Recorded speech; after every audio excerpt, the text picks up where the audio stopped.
Good to see everybody. I'm supposed to say, good to see you too. Yeah, see, I like that. All right. No, it's good. My start. I'm just going to have a few opening comments. First thing is, it's 34 days until the spring game, which is just crazy. This is the shortest amount of time, including today. That's the shortest amount of time I think that I've been a part of since Kansas State. Coach Snyder was notoriously known for getting as much training, much development, make as much creation and reinforcement of the standards of your program for as long as you can, and meeting and walkthroughs and things of that nature, and then squeeze those 15 practices in those 4 weeks. And as we know, the days go by really slow sometimes, but the years go by really fast. So it's another spring game opportunity for us, Saturday, April 23rd. What's unique about the 23rd? 23 is kind of the number. I know a lot of people think about Michael Jordan. I get it. But I'm the 23rd head coach at Oklahoma. Some of you already knew that. We've got 23 super seniors. I'm calling them super seniors. We have 23 seniors. Met with the senior council today. And the spring game's on April 23rd. First time we're going out and competing where they're keeping a score. There's going to be a result is on April 23rd. So something good about that 23. I can feel it. But 3 p.m. We expect to pack the Palace out. And so buy your tickets now. We need everybody to buy their tickets and pack the Palace out.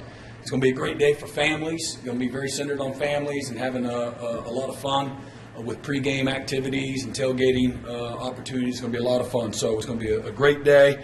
We need to pack that stadium out. So looking forward to that. Can't get here soon enough. But we got work to do.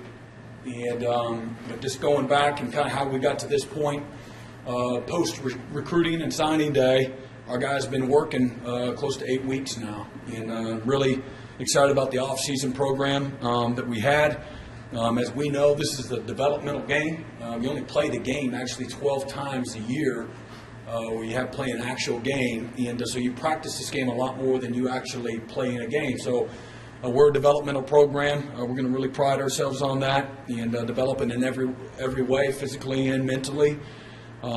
This team has had an amazing attitude. Anybody that knows me knows that I'm not a sunshine pumper. I don't live that way. I don't wear those glasses. I guess those would be rose-colored. Those would be rose-colored glasses.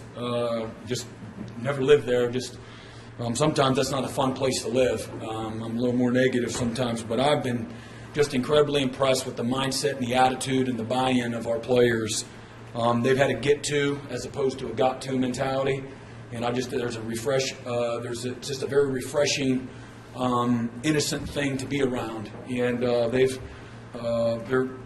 they're eating out a cup of our hands right now, and I say that with all due respect to them, just really soaking up everything that they can, whether that's foundationally our values, our culture, what we want to be about, what our standards are. Or again, the work that they have to physically do. So we were able to get a lot of work done over the last couple of months and saw improvement in so many different places, starting with the weight room. Just tremendous improvement with our guys and their strength and their speed. Really got more flexible and more mobile. We just really worked hard on our mobility. Learned the value of commitment and the value of accountability. And really what our expectations are, what our standards are when it comes to those two things. And our guys are now defending those things. And they're rehearsing what it means to be committed and be accountable. And we want to have a culture of certainly of accountability, which leads to a culture of execution. Okay. We obviously, over the last 8 weeks, we've had some opportunity to install schematically our offense and our defense to some degree, as well as our fundamentals and the techniques that go along, with those schemes. Got introduced in those areas as well. Leadership development, every single moment that we've been able to trying to develop leadership. And you got to do that incrementally, one conversation, one activity at a time. and really creating, again, good buy-in, and guys are starting to separate themselves from that standpoint. Probably the most important accomplishment that we've been able to establish, if you will, this winter, went over again in great detail this morning with the guys, is just the installation of our program fundamentals. We talk about the fundamentals of the game, but there's nothing that's more important from a foundation standpoint than rehearsing, reinforcing, building upon the fundamentals of our program, having a very clear vision with our players. So, how we work, how we compete, how we respond. Again, it's the little things as we know, establishing our non-negotiables, uncommon effort, focused intensity, never quit, and an aggressiveness in every single thing that we do, in this program. Everybody's got a blank canvas, a culture of earning it, get an opportunity. So we're not going to go out there with depth charts. We've got to run out there with some guys got to go out first, but what we did today isn't going to necessarily going to look like what we do tomorrow, and give a lot of guys an opportunity to earn the right to play and certainly to compete for positioning. This is a game of performance, not a game of potential, and so we're going to recognize performance going into our first practice. I think it's critical, regardless of where you are in your journey, first year, sixth year. That we put our attention, our focus on just daily improvement, and really try to make it as simple as possible. We talk about yesterday's being dead yesterdays, tomorrow being unborn tomorrows, and really just focusing on today. We got breath in our body here as we speak, and focus on being great right where our feet are. And I think it's very important that we help our young people focus, and they got these fully loaded, Uzis. They don't know where to aim it most of the time. I've got two nephews and two sons, four boys in college. I got two daughters, 12 and 13, and they don't know how to focus. That's one of their problems. They don't know where to aim, and what the target is or what to aim at. And so our job as a program, as leaders in this program, as coaches, is to be the bumpers on the bowling alley for them, keep them out of the gutter. So we're really going to help them focus, just have a daily focus on just daily improvement. And keep it as simple and basic as you can get it, because that's the name of the game. And, just have a daily focus and a formula for success within that day. And so how we're going to do that is prepare and practice every day with purpose. Not just practice every day, practice and prepare with purpose. Okay? And really, talk about the deep-seated meaning behind purpose, really showing up with, intensity and passion and love for what you're doing. You don't just go to class. You go to class with purpose. You go to class and you're engaged. You go to class and you take notes. You go to class and put your phone away. Same things apply when it comes to the football, the meetings. Everything matters in this program, both internally and externally. So we're going to do our best to again, just have it be a daily focus on daily improvement, have a formula for success every day that they can really apply, and it's very applicable to every part of their life, socially, academically, spiritually, certainly athletically. Number two, again, effort with technique. Can't just be a high effort guy. You don't know where you're going, right? Same thing. You got kickoff coverage. Well, somebody's got to force it. Somebody got to fold. Somebody's going to be unblocked to make the tackle. Then you got a safety involved. Okay, the snapper and the punter, they've got a process. 2.0 is the operation time. Okay, so there's effort with technique. If that punter goes 3-step instead of 2-step, it's 2.2 and the punt's blocked and you lose the game. So you can't just be effort alone. Effort isn't good enough. Uncommon effort's what we talk about, but it's got to be uncommon effort with technique. Okay, that's how you have great execution. And then lastly, and every bit as important, is just an all-in commitment, a lifestyle of excellence, a lifestyle of now, again, an all-in commitment to doing your best in everything that you do. And just reinforcing to our guys, how you do anything is how you do everything. And so we got to do, just be, committed to something, on a daily basis. And in regards to going in and a daily focus individually for our guys, they have to have great self-awareness where they are in their journey, what their strengths are, what their weaknesses are, and then again, what do I need to improve on, okay, on a daily basis. Can't get it all done in a day. And so, really trying to help our guys, but they need to bring the self-awareness. We're going to be focused on the little things, details. We're going to master the details, master the installation. if the tight end's supposed to be 1 by 1, on the power play, then it can't be 2 by 1 or 1 by 2. It's got to be 1 by 1. And those are, again, non-negotiables. If the safety's supposed to be in an inside tip of number 2 and he's supposed to scooch technique, then you got to do that. And so really getting our guys to master, the details. Everything we do is going to be about competition. Some guys are going to be in multiple positions, so maybe it's a DB that's majors at corner, but he's also going to play some safety. Maybe it's a defensive tackle that's also going to have some opportunity at defensive end. So he might be a DL if you're going to play both, and the corner or the safety might be called a DB. And once we put those, goes to some cloud somewhere, and y'all pull it out of the cloud, and you start saying what we're calling them. Michael handled that. But it's a new team, got new faces, got new leadership. Again, a blank canvas.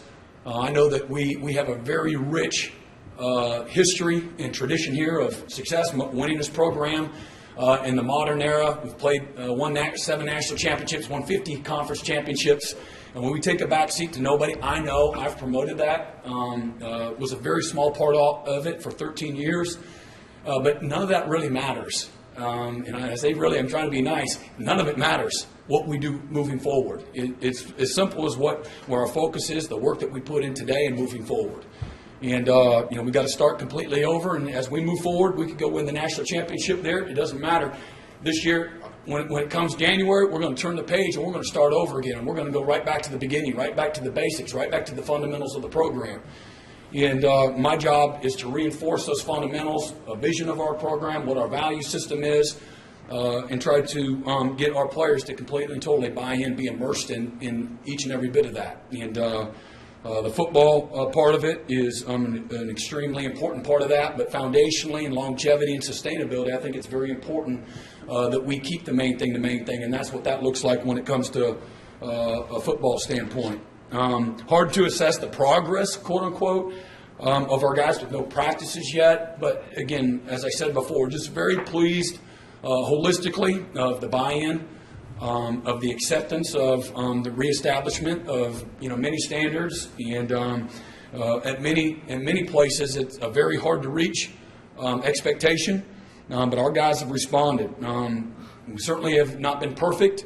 We've had some moments through the last 8 weeks where maybe an individual didn't meet the standards, so I'm not trying to paint the picture like everybody's had a A+ grade. But here's what I do know. Everyone has responded the right way when they've had a moment where maybe they didn't have their best day. And so we always talk about, again, having our eyes forward as a program with a windshield mentality. It's always about what's next. And you got to learn from the past. Again, the dead yesterday, but we got to really focus about what's next. And if we do that, we know the best is always yet to come.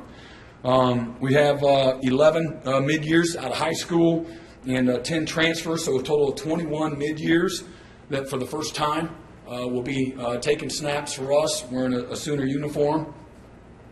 Really pleased again with the level of conditioning. I think Coach Schmidt and the staff did an amazing job. Out of our top 10 guys, 6 of those guys are portal in regards to returning experience. And so that was a real focus, when we looked at some portal options is, okay, we're losing a ton of, I think, over half of our experience on our roster gone from total starts. And so we really wanted to replace that experience with not only experience, but successful experience. It's like the coach, he has this resume and he's been to 30 places. He's been in the NFL, he's been in high school, he's been in college, he's been in all these places. Okay, that looks good on the surface, but maybe he can't keep a job. Maybe he lacks loyalty. Maybe he can't be happy. Maybe he's difficult to work with. So it's not just having quote-unquote experience, but successful experience too. And so we really are excited about again, 6 of the top 10 guys on our roster when it comes to returning experience are portal guys, and we expect all of them to create some opportunities for themselves in some shape or form. And really about all the guys, I know I talked about the daily improvement and that daily focus and that formula for success. The challenge to the guys individually is you've got to create opportunity. You've got to create value for yourself every day by the work that you put in, by the accountability that you bring, by the coachability, by how you respond, knowing what to do, learning how to compete at the highest level. And so really talk to our guys a lot about creating that value for themselves throughout the course of the spring. Young guys, are going to be a lot, again, as I already talked about, but particularly those freshmen. A lot of those guys will come in. I'm sure there's going to be some anxiousness and some anxiety. And, for a lot of those guys, it'll be their first college practice. And so we got to really do a good job of being mindful of that and helping them and not putting too much on them, and make sure that we meet them where they are. They're where they're at right now pales in comparison, as we all know, to where they're going to be within their journey. That 17, 18, 19-year-old version is going to look a lot different than that 22, 23-year-old version. Just like when they were 13 or 14-year-olds in high school to where they are as 18 and 19-year-olds. So there's going to be that same transformation that takes place, and so really we're going to try to help serve them that way, and not allow them to put too much on themselves. But again, pleased with attitude, effort, intensity that the players have brought to the table. Our staff, really thrilled, again, with the staff. Very natural cohesion, good development. There's some new parts that are mixing together, but offense and defense together as a football staff with our support staff as well. We've more than doubled in size, and so just being bigger doesn't mean better.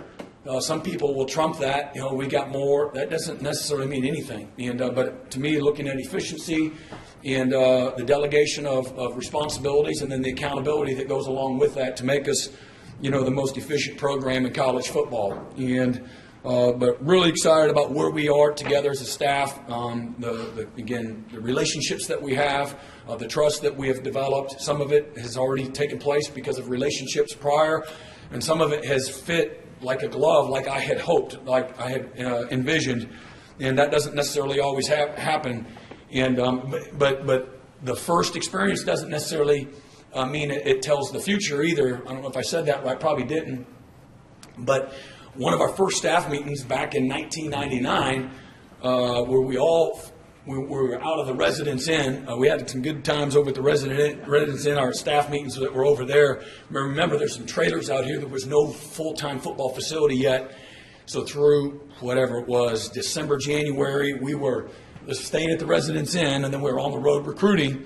And so our staff development time, if you will, was done over at the Residence Inn, usually in Mangino's room. He was the godfather. And but our first staff meeting here at Oklahoma, probably have heard the story to some degree. In this first time that Mike Leach and Mangino are talking quote unquote ball, and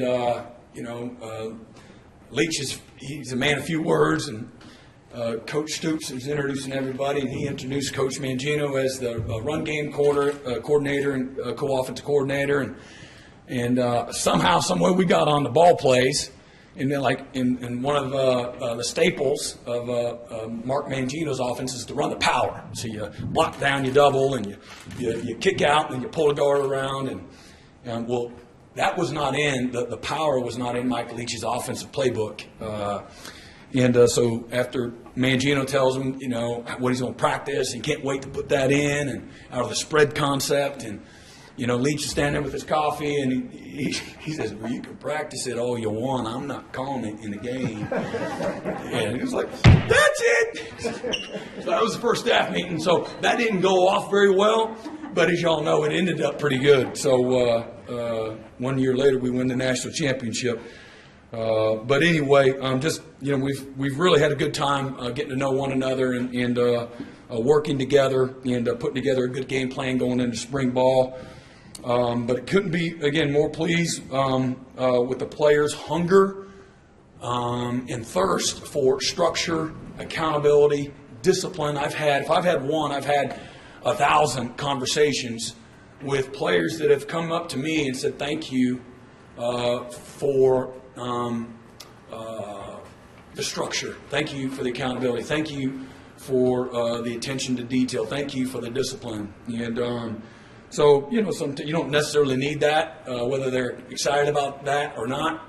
But it's good affirmation to know that there's a lot of buy-in. And as we all know, sometimes we fight the accountability as people, right? As adults in our own worlds.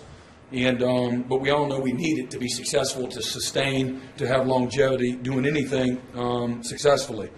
There's going to be plenty of bumps along the road as we just look ahead. I'm anticipating Murphy's Law, right? You all know Murphy? What's Murphy's Law? What's Murphy's Law? You know Murphy's Law? Go wrong, will go wrong. Hey, whatever can go wrong will go wrong, right? But Murphy's getting ready to get beat down, okay? So that's what I know, just preparing for adversity, and that's what that's just our mindset, just, it's coming. And whether it's as a program or certainly for our players in their day-to-day battles for spring ball, not everything's going to go like we want, but again, just getting our guys with the mindset. I was like, oh yeah, you said that was going to happen. Good, good, because we know that's where the real growth happens. And so there's not going to be change in the development if we don't have a challenge, and so that's our responsibility to create stress, create a challenge for our guys this spring. I'm really excited. We've got a great game plan to do so and to help our guys really grow and improve, and again, with the daily mindset. So I think that kind of covers from my opening words, and I'll open it up. Mike, I think we'll control it from here. Yep, thanks, Coach. We'll take some questions. We'll start with Ryan Aber from the Oklahoman on the right. Yeah, Brent, I know you said that it's hard to evaluate individual progress, but wanted to know what you've seen out of Dylan Gabriel physically and leadership-wise, and what are you most looking to see out of him this spring? Okay, great question. Obviously, I wish I could see him throw. I haven't been able to do that. I've seen video like probably everybody else. So when we were in the recruiting process, and it really didn't take much recruiting, it was already kind of when we asked him, he was ready to come with just a few questions to be answered, but he's a leader. He's a worker. He's very ambitious. He's self-driven, very humble, incredibly confident, great self-awareness, understands where he needs to get better, and that's just through conversation. But guys follow him. The best of the best make others around them better, and he's intentionally done that through relationships and through work. But he's a good athlete, got good quickness, very, very competitive, ultra competitive, and just got a great sense of humility to him that is fun to deal with. Our job's hard enough as it is. If I was a jerk up here, you all still have to cover Oklahoma, but it wouldn't be as fun for y'all, and it certainly wouldn't be fun for me if I was dealing with a jerk either. And same thing when you're coaching, it's no different. You can become disinterested in coaching somebody that doesn't want to be coached. That happens over time too. That makes coaching no fun when there's not buy-in, when there's not guys that want to be held accountable, things of that nature. But man, he's a pro in every way. He knows he's got to be the example as one of the leaders in this program, as potential face of a program like Oklahoma. Being the quarterback at Oklahoma is a big deal, man. It's a big deal, and he knows it, and he values it, and he respects it. And so he just works hard every day. If I was just kind of, this is kind of who he is. He just works hard every day. He doesn't want to let anybody down, and he's betting on himself. And so he's fearless. He's got a go for broke mindset, go for broke attitude, and I'm really excited to see him, go to work. Yep. Okay. All right side, Eric Bailey, Tulsa World. Brent, it's good to see you, man. You too. I want to ask you, I think this is the first major overhaul of both the offense and defense since you arrived in '99. How do you strike a balance between being patient during the learning process, but yet still commanding a sense of urgency because these guys do need to learn what they're doing? Yeah, that's a good question. I've always been, regardless of the situation, I've had that everything starts. It doesn't matter how many sacks you had last year, how many touchdowns you threw, how many pancakes you had. You got to start over every year. So it really, the balance is just organically there. I don't know if that's really answering it, but how do you? I think you have to be intentional. Again, meet guys where they're at. But you gotta strain the ones that you think, as we go through this process, the ones that need to grow up faster. You can't ask guys to do what they're not able to do. Well, that's just what we do. No, that's not how it works. To me, to be successful, you got to figure out quickly, strengths and weaknesses. whether that's, in your personnel, and try to, enhance those strengths, improve the weaknesses, attack the weaknesses every day. There's got to be a lot of awareness in what we're doing, a lot of purpose every day as a staff, what we're seeing, what we're evaluating. And again, to me, knowing that, okay, we lack some experience, okay, then make sure that whatever it is that we're doing, we're meeting our guys where they're at, we're trying to take them to places they can't take themselves, and then, again, know that this is a process. This is the get-ready phase of our program. We got get-ready, we got transformational, we got prime time, and then we got championship phase. And so, again, getting our guys to focus on the target, okay, and, letting a guy like Devontae Barnes know right out the gate, just got here out of Las Vegas, don't worry about rushing for 1,000 yards as a freshman right now. Just worry about knowing what stretch line to get in, and really, but not taking any of that for granted either, and trying to help expeditiously, develop all of it, and it can't ever happen fast enough. But I think that the players are going to feed off of us. So there's that fine line of, to me, that's who I have always been as a leader, and very demanding, high expectations. Willing to do the work myself, get in the mud with the guys, and help them get to where we want them to go quickly. And sometimes it happens really quick, and then sometimes it takes some people to develop, just takes a little bit more time. And most of that you're not going to know until you actually get in there, see how they learn, how they respond, what kind of maturity they have, what kind of life they're living off the field, things of that nature. Okay, stay in the front. Bob Bridgeville, Senior Scoop. Yeah, Brent, I think we're still trying to understand your philosophies on a lot of different things. When it comes to recruiting, are you going to allow commits to make visits to other schools, or can you sort of explain how you're going to handle that? What's commitment mean to you? Are you married? I am. All right, so you asked your wife to marry you, right? I did. When? Where were you? Let me just say, where were you when you asked your wife to marry you? Lake Hefner. All right, Lake Hefner? Okay, so in that moment, and what's her name? Brittany. Brittany, when you asked Brittany to marry you, right, was your intention after she said yes, all right, so there's a commitment that takes place, right, is to go date other women and do your thing? Johnny Gigolo, or, I mean, how'd that work for you? Did you try that? I did not know. But you waited until you were ready, though. That you knew, right? So that's who we want to be as a person. Hey, we ain't not trying to force commitment. Do not commit here until you're ready to make a commitment, because a commitment is not a reservation. If you say, hey, Brittany, you want to get married? Let's get married November 30th. Okay, in the meantime, I'm going to go see Sally and Michelle and Lisa. She ain't going to meet you there, but good luck on November 30th, right? So why is it any different? Like commitment. Teach young people what commitment means. Okay, what that means. And so I'm not going to apologize for. And that's why we tell them, do not take as many visits as you want. I think, personally, that the Oklahoma brand will stick out. You may not come here, but you're going to really like it. Okay, you may not come here, okay, but I'm glad you didn't if you're not ready to make a real deep-seated commitment, okay, because it's a two-way street. All right? Some people, even the coaches are bad examples now. They'll take a commitment, and then 3 days before signing day, they call a kid that had been committed for a year, oh, by the way, we don't have a spot for you because I found a guy better than you, and your only opportunity to come here is if you gray shirt or pay for your own first year. What kind of example is that? That's bad form. But that's kind of where we are, people that lack a moral compass. So I'm not going to apologize for having a moral compass. I want to teach our young people what commitment is, what it looks like. And, certainly, things could change.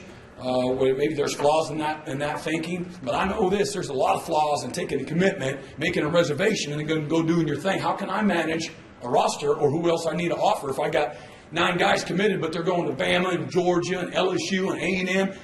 How can I manage? How can I take commitments? I don't know what my numbers are.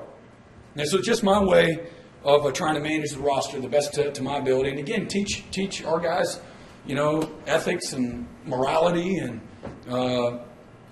again, we can sit here and try to diminish in that whole process and say, well, coaches are doing. I'm just saying we're trying to be the example of trying to do it the right way, and right, wrong, or indifferent. But I don't want a guy to commit. Do not commit. Like Hey, coach, I'm ready to commit. Hey, buddy, here's what commitment looks like now. Okay, I want to make sure that you know that you know that you know that you know that you know. So I say, will you marry me? You say yes, and we get married. Okay, and then we start off on the right foot, not like I dated 4 or 5 women, and all of a sudden we feeling some kind of way. You know, is somebody going to actually show up on November 30th? Again, it's just not the right way, and it's just another way, like I said, and that's, so it's not like we're trying to get all these commitments and not let guys go see places. I'm trying to tell them, go as many places as you can. Save us for last. You know, we're not trying to force anybody to commit. I would never do that. You know, I got too much respect for the enormity of the system. Do people change minds? Absolutely. Okay, if a guy commits and we take a commitment, and all next thing you know, he goes out and he robs a 7-Eleven, commitment's over on our side, right? Fair enough. Or a guy goes and he's on life support and can't graduate high school because he didn't try, didn't show up. Man, commitment's over on our side. But we're very explicit, you know, just recruit every guy the same way. Not going to change up on anybody. I'm not going to make any promises. Recruit this guy this way, recruit this guy this way. We'll be open and transparent and honest. And I just think that's what will attract the right guys. You know, they're going to, hopefully have some stick-to-itness to them. We can have longevity and stability as a program, and just stability in the recruiting class. You know, I see these guys having all these commitments. You know, one school in the southeast, and they got like 3 decommitments in the last week. You know, and they don't sign. And I think this is for at 23 all the way till whenever it is, December. Is that when it is? So anyway, we don't want to be first. You know, we want to be the right one. Second row, Cliff Brunt, AP. Because you said that kind of like shame on you for doing that, not letting these guys take visits. That's not it, right? Just so I know you're painting it the right way, but people say that, but they're not. Like, nobody is trying to force the hand. As a matter of fact, we're telling them, do not commit. Telling mom, telling dad, we don't want to do that. We don't want to change our mind. And again, tell them what commitment really means. Like, that means something, man. So, say what you mean and mean what you say, right? Your word's got to mean something. Good name, right? Okay, what you got? I don't know if I'm going to get a question or not. Coming at you. So we're coming off a couple of years where spring practices were affected by COVID. With that being said, now it looks like things are okay. Given that, and looking at the last couple of years, programs having to make adjustments and so on at that time of year, big picture perspective, how important is this part of the overall picture, spring practice, and being able to actually do it and get through it? Yeah, I think, again, from a development standpoint, it's critical. And so many programs, some of it was not on the same playing field, if you will. Maybe it's where they're located in that part of the country and some of the state laws and requirements, or maybe it was some teams were just badly hit, more so than others.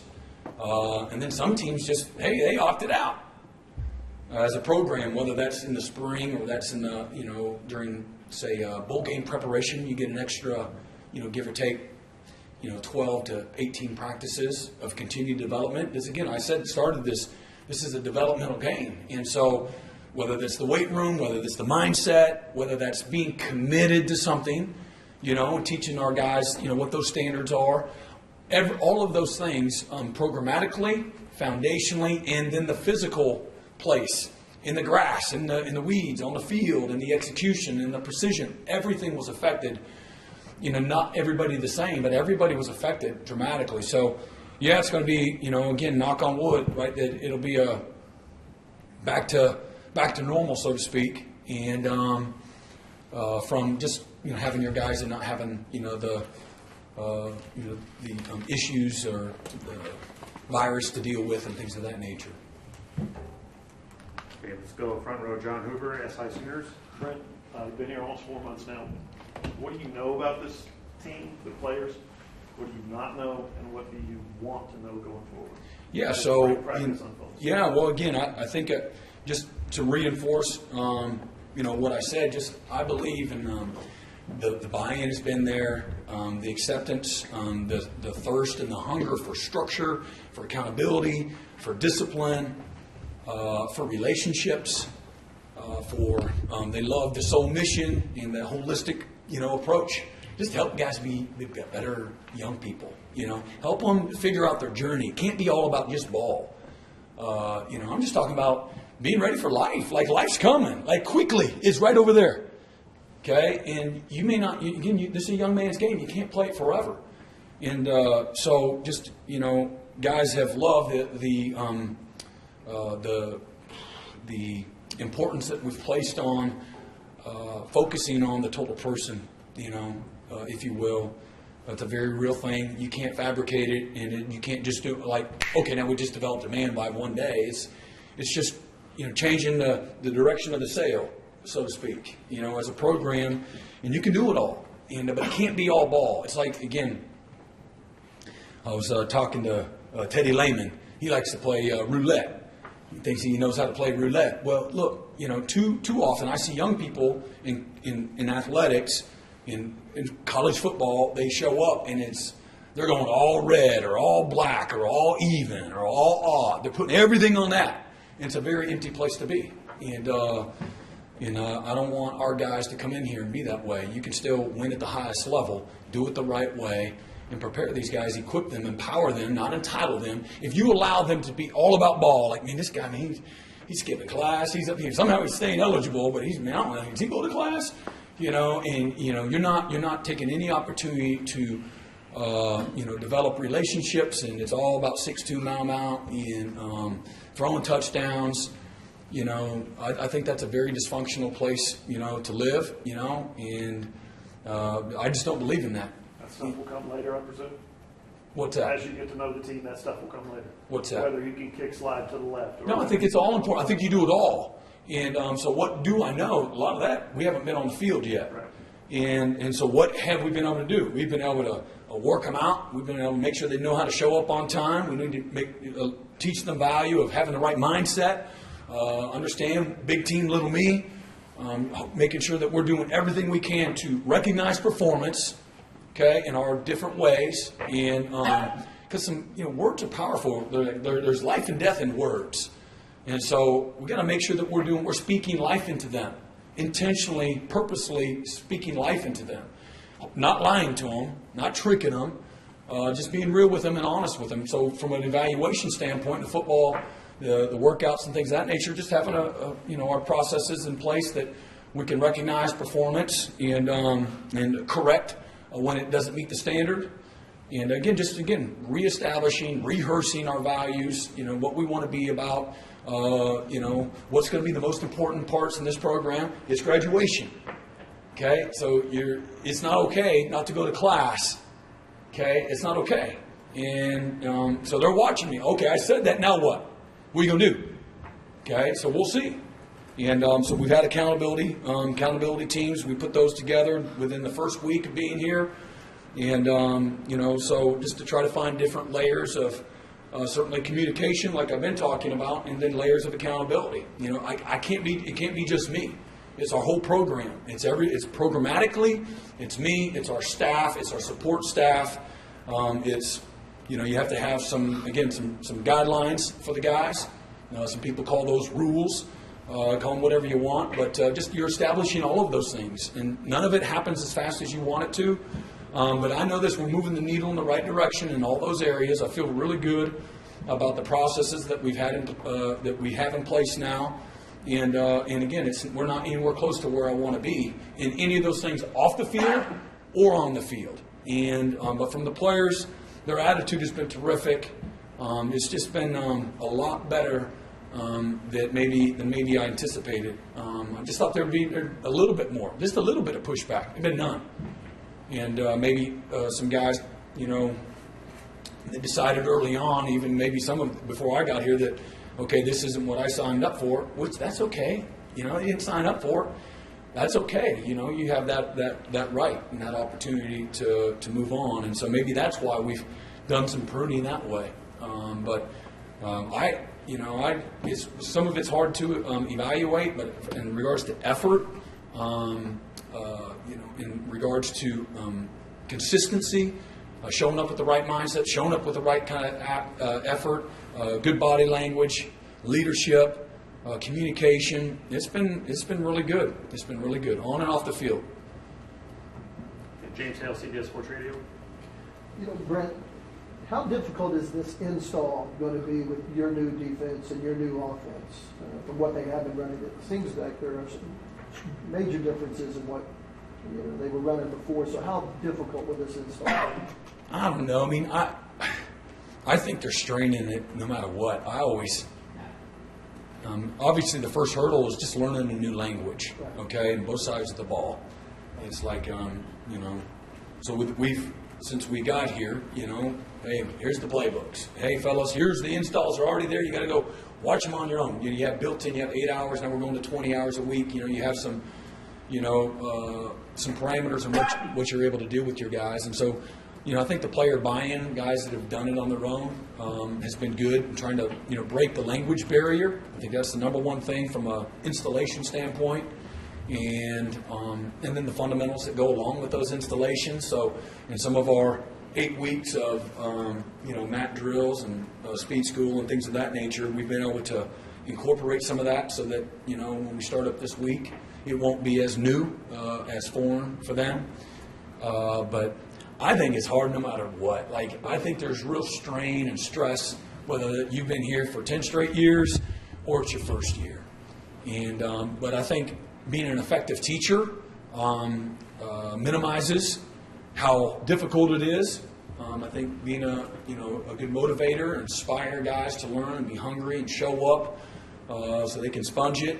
And but being effective teachers in both the classroom and on the field is a very important aspect. I feel like I've gotten intentionally found really good teachers at the game to make it easy. And that's what a good coach will do. He takes the difficult or the intrinsic, and he just finds a way to make it easy. The complicated, and simplifies it. So, we still have to meet them where they're at and give them what they can handle, but we're going to, again, strain them the whole way, So, hopefully not too difficult. Thanks. Yep. Okay, we're running a little low on time. I'm going to try to squeeze in a couple more here. Jesse Crittenden, Norman Transcript. Brent, good talking to you. You too. Hey, you touched on this a little bit earlier, but obviously as a new coach, you've got new assistants, new players, returning coaches. Just how important are these practices going to be with assimilating everybody together, and how do you kind of approach that? Yeah, I mean, I just think, doing a good job in regards to the preparation on the front end is very important. And so we've been in that process of preparing for this. Sun Tzu says, right, every battle's won before it's fought. And that's where I think the separation comes, is through that preparation. And so as a staff, getting everybody, we're going to go out this afternoon, we're going to do is a walkthrough. We're going to walk through tomorrow's practice as a staff. Make sure everybody knows where to be, how we're going to move. Players are paying attention to all of that. And so I try to be, incredibly detailed, and so that we can be demanding. Coaches got to, it's one thing, do as you say, right? Not as you do. So we got to do a good job of the doing. We're going to tell the players to be about it. Well, we need to be too. And so that's a big part of it too. That'll be our first time as a staff being on the practice field together. And I've tried to get our coaches to understand through 8 weeks of mat drills and workouts what the standard looks like to me, and to make sure that we're, everybody is, the coaches are all in too. It can't just be the players. And the commitment, the focus, the intensity, the passion, the details, it comes from everybody. And my job is to manage everybody and hold everybody accountable. And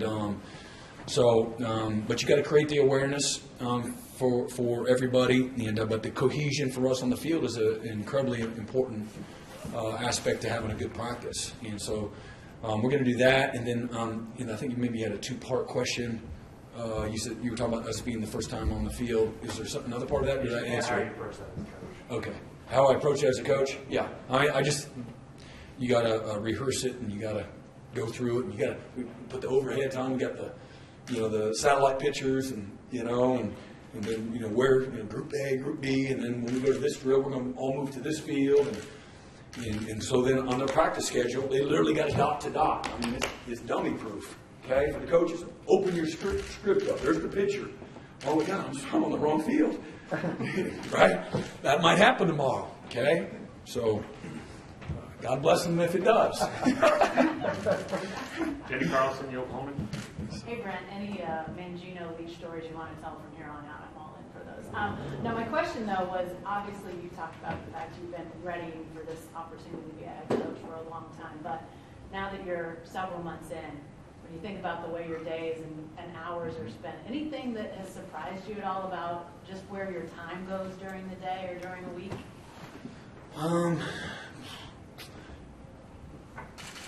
I would say that you don't, you're not doing the day-to-day ball like I literally would be, and the coaches are doing it. Would we be on Kansas State today? Like we've already done UTEP, right? Kent State. Like we would, like that's where you spend a lot of your time as assistant. You'd steal 20 minutes here, 30 minutes there. Maybe you're looking ahead to the 24 recruiting class at your position, and or maybe you're talking about Tampa 2, with your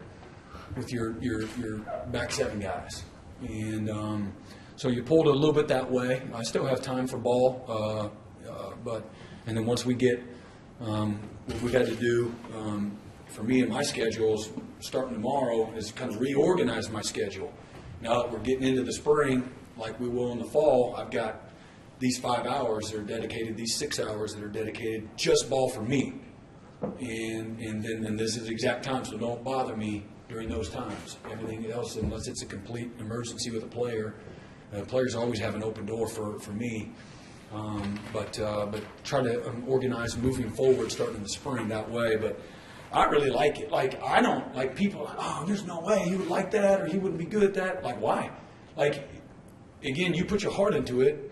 Like, you can't be a defensive coordinator in all, again, I'm not like bragging, but I've never been a part of a losing team. So I've done my part to be a good teammate to help us have success. So I know how to do that. And so you do this, you use the same things, maybe it's a daily focus. Maybe I show up every day with purpose. I was showing up to the linebacker meeting room with purpose. Well, now I'm standing here in front of the meeting with purpose. I got to do a good job of connecting with you all so you understand the vision of the program so that you can articulate. I don't have to be everybody's best friend, but also, man, I got people that want to be connected to this program, and I do that through y'all. Okay, and then you get your insight through me. Why would I stand? There's some things that you won't know about until after it happens, and some things that I want to be honest and transparent all the time. And like, come on. And but for me, again, you said it. Like, I've been working for this opportunity for a long time, but I've never sat there and like, oh my God, look at my phone. Look at whose phone is this? Like, oh my God, is somebody gonna call me, text me for a job? Like I've never tried to promote myself for anything. I didn't have Dabo Sweeney or Dan Radakovich or President Jim Clements call anybody at Oklahoma when this opportunity came. So even after the initial conversations, if I was like trying to lobby and get this job, I just said, you know what, I've got peace. If it's supposed to happen, it'll happen. I don't need anybody to have to. Now, they want to do their due diligence, Oklahoma, and go check with those people. Great. And but I've just tried to. I don't know how you can be at more than two places or be in two places at once and be great. And so for me, I'm just going to try to be great as a head coach. And so how have I balanced all that and what's been hard? None of it's, again, I'm in a very demanding profession. You're dealing with 17, 18 to 22-year-olds, and it's exhausting, right? Right, as a parent, right? So I love it. Like I don't, it's not like work. And so this part isn't like work either. And again, you have your normal battles, you have your normal competition, your daily goals, you have a big vision. What do we got to get accomplished? I love being in a result driven profession. Like, that's cool to be on a team. Like, I've been on a team almost my whole life. And part of that is just you're all working together for a common purpose. And so I'm just in a different role, but it's still the same in so many ways. I just have to, I have to put out some other fires too, Instead of in the city, I got to go out in the country and put out some country fires, or maybe in the, enforced, So there's some different X's and O's involved with that. But to me, it's all still the same. And the biggest thing is that it's still relational. It's still about people. It's still about being connected. It's still about being passionate. It's still about having a work ethic. It's still about being detailed and organized and being a leader. I've been a leader, and I've been around amazing leaders. And so, again, it's like I said, I haven't had any, and it's coming. I told you Murphy's Law is coming, right? It's getting ready to happen at some point in time, like any big, things that I've had to deal with yet. At some point in time, that'll happen too. And to me, that's going to be an easy thing too, in its own organic way. It's like how you respond. Just do what's right.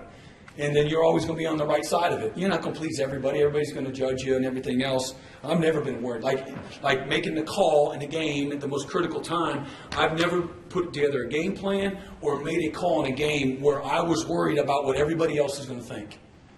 Just never have. And Bob Stoops told me that years and years and years ago. Like, don't ever be afraid. So, he has this aggressive mindset as a defensive coordinator. And so I learned that as a GA from him. Don't ever worry about the critique that might be there, the criticism that you're going to receive for making that bad call or, that bad decision.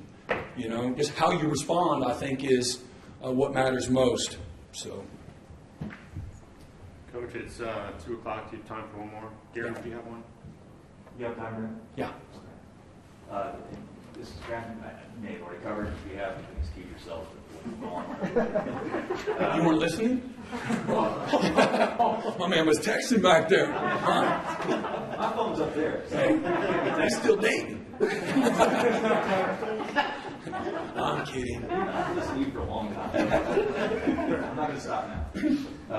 The bumps in the road that you referenced a long time ago, the what's coming, it's coming, stuff that's going to maybe get sideways for you. I want to know how better equipped or differently equipped you are to handle that than you were as a guy fresh out of the oven 23 years ago when you first came here.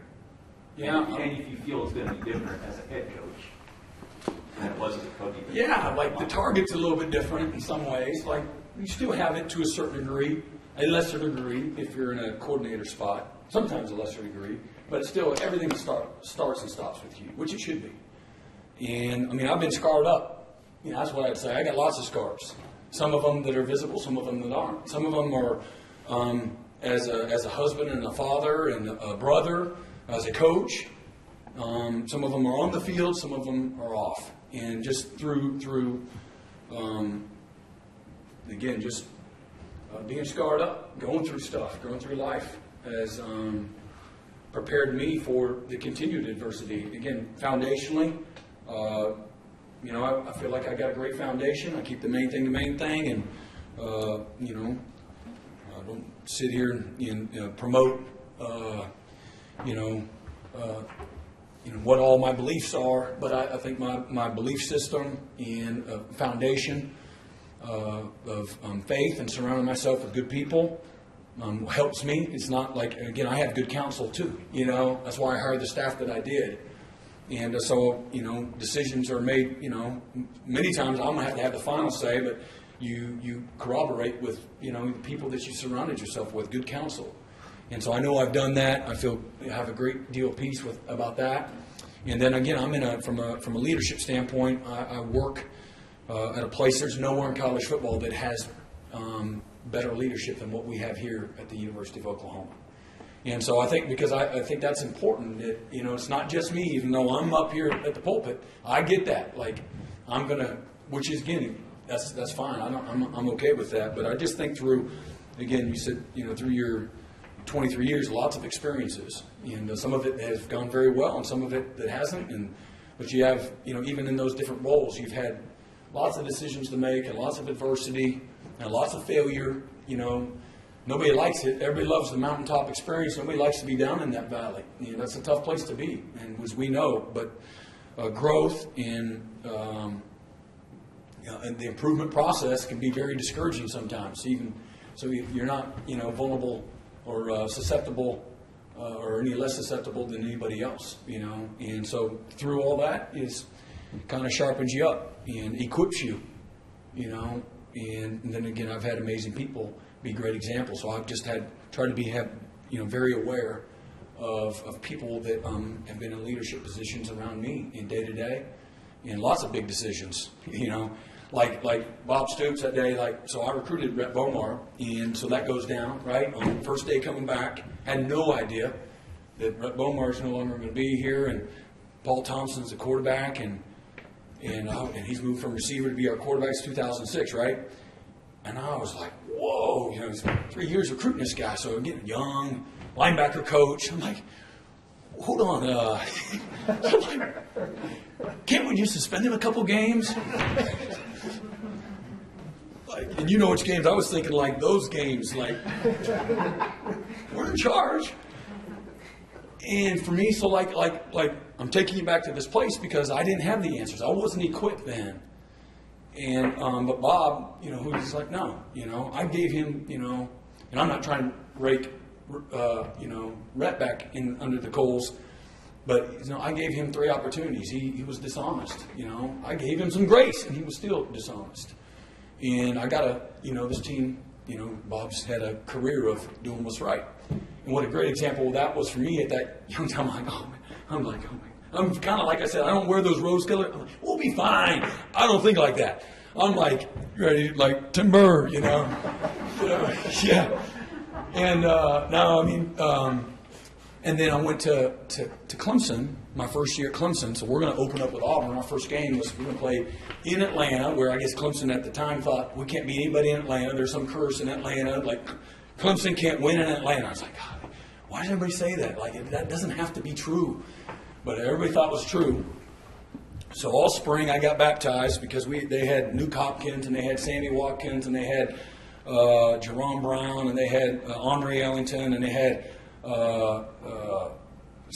Adam Humphreys. All these guys are like really good NFL players. And I just got baptized all spring. And so we're getting ready to go in the fall camp and we're going to suspend Sammy Watkins. And I'm like, whoa. I'm like, we're playing. We're opening up with Auburn. So here I am again, same spot. And so I'm raising my hand. I'm like, because it was nothing. He didn't get arrested or anything else, but he got caught in a bad situation where he happened to be there. And I'm like, we're going to suspend this guy for that? And I'm like, come on. How about the next week? We were playing Ball State or somebody. But Coach stuck with his guns, and it was just another affirmation for me. Is like, I'm trying to help this guy. Not only we sent him once, we sent him for like 3 games. And so for me, it was just like, and we won anyway. We won 26-19, and we didn't need Sammy. And so it was just a lesson for me. I've got countless examples like that. And I'm telling you, I was on the wrong side of it. It's easy when you're sitting over there as an assistant. You're like, But anyway, I've had a lot of examples, been scarred up, lots of experiences, and so we'll see. There'll be other opportunities. Like, I'm not going to be perfect. I can tell you right now, there's no perfect person in this program, and we're there's going to be some mistakes made, and again, hopefully, we'll respond the right way. When those things happen, but that'll happen too. I'll be on the wrong side, like, dang it. They didn't do that right. Whatever. Maybe it's just coming out of a meeting. The tone of the meeting wasn't good. Or maybe it's responded on the field to a mistake, or I wish I would have handled it, better. And I've had that happen my whole career. My wife reminds me all the time. So. All right. Thank you, Coach. Thanks, everybody. All right. Appreciate it. Coach, did you want to take That was head coach. Oh, yeah. Hey, one more thing. Okay? We're going to open practice for y'all next couple days for a part of practice. So, look forward to seeing y'all tomorrow. So Mike will give you the details of that, and we'll have some fun so you guys can do your own evaluations of the guys. That'll be fun. Okay? Look forward to seeing everybody. Thanks, Brian. Coach. That was head coach Brent Venables. Thanks for